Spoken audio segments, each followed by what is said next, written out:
It's Adam. I am taking your questions via Twitter, hashtag AskAdamSavage, and I am answering them here. Today's question is from Joshua Jacobson. What is the most important tool that gets used the least in your shop? This is a great question because there are a lot of low frequency tools in this shop. In fact, I had a rule for myself when I worked at Industrial Light and Magic, when I worked as a model maker in general. You were often around other model makers and learning what tools they liked and finding new versions of tools you knew about, but that were much better. So there was a lot of tool camaraderie and discussion going on in model making.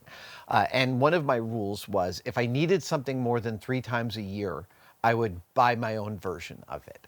And that was kind of an excuse for me to be able to just expense out getting new tools. But there are definitely some tools I have in the shop where I use them very, very rarely, but every time I break them out, I'm like, man, I cannot believe how glad I am that this tool exists and that it is solving this particular problem for me right now. And that tool is this. These are like surgical grabbers. It is effectively like a hemostat, right? So it's got this little pair of jaws out at the end, but it's this long stalk. And I have to tell you, when I have to break this puppy out, it is a bad thing because I've like lost some tiny little part inside a thing and I can't get it out, and I've got to come in with this and pluck it out. And holy cow, when I do, I'm just like, mwah, mwah, mwah. Thank you, past me, for having bought this and having it in a place that I remembered where it was so that I can use it. That is the other thing. Well, wait, before I get to the other thing, I want to say that there is actually even a more badass version of these, and it is these. Now, this is a thicker stalk, so it's for slightly different application, but again, this is, this actually started its life as an arthroscopic. Hold on, it's just going to end in a sec. There it goes. This started its life as, you just got that all in.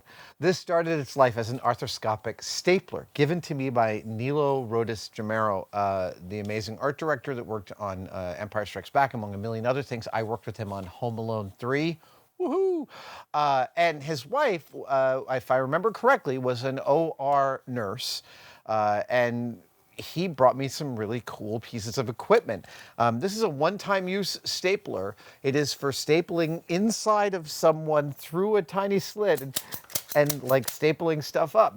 But the business end of the stapler is this super high-powered pair of cantilevered titanium jaws. Here's how strong they are. When I grab my thumbnail with them, it's actually difficult for me to pull my thumb. Oh.